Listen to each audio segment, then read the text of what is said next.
क्या आप भी कान की सनसनाहट जैसी बीमारी से परेशान हैं? कान की सनसनाहट एक बीमारी नहीं, ये लक्षण है जो कि हमें बताती है कि किस वजह से ये हो रही है। अगर आप में भी ये समस्या है, कान में आपकी ये समस्या है कि सनसनाहट होती है, तो ये वीडियो आपके काम के लिए है। मैं doctor Rinki Rashmi, Chakravarti eye hospital ENT centre Gosainganj Lucknow से। दोस्तों, आज हम बात करेंगे कान में सनसनाहट के बारे में, जिसे टिनाइटस भी बोलते हैं। पहले के जमाने में जब इतना डिजिटल वर्ल्ड नहीं था, हमारे पास मोबाइल और ईयरफोन नहीं थे, तब ये समस्या ज्यादातर ओल्ड एज में देखे जाते थे, जो कि एज रिलेटेड होते थे। एज के हिसाब से उनकी सुनाई कम होती थी और उन्हें सनसनाहट होता था, क्योंकि हमारा जो कान है वो 3 भागों में बटा है: एक्सटर्नल ईयर, मिडिल ईयर और इंटरनल ईयर। एक्सटर्नल ईयर हमारा पिन्ना और ऑडिटरी कनाल, जो कि हमारे कान के पर्दे तक होता है। मिडिल ईयर पर्दे के पीछे का भाग होता है, जिसमें 3 छोटी छोटी हड्डियां होती हैं।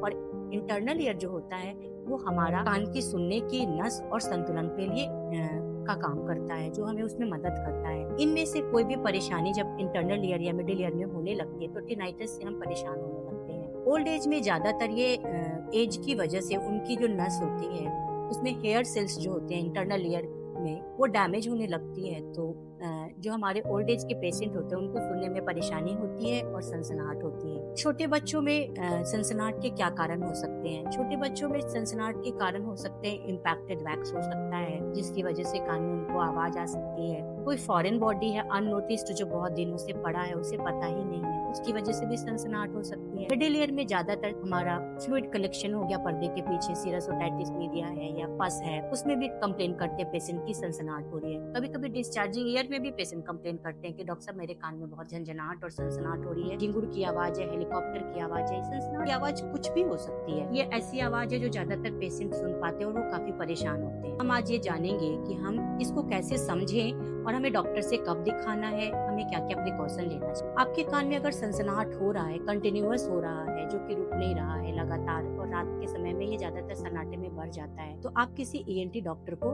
दिखाएं। जब वो आप वहाँ पे दिखाते हैं तो वो आपका असेसमेंट करते हैं। इसमें कुछ जांचें होती है, जैसे ऑडियोमेट्री, टिम्पैनोमेट्री। इससे हम हियरिंग का असेसमेंट करते हैं कि परेशानी आखिर नस की वजह से है या हड्डी की वजह से है या कान डिस्चार्ज हो रहा है, परफोरेशन है या वैक्स है, क्या है। फिर हम उस हिसाब से पेशेंट को उसका इलाज बताते हैं और उसका ट्रीटमेंट करते हैं। दोस्तों, एक कॉमन समस्या जो कि आजकल हमारे डिजिटल होने की वजह से है, ईयरफोन का इस्तेमाल। ईयरफोन का इस्तेमाल ज्यादातर यंग जनरेशन बहुत ज्यादा कर रही है।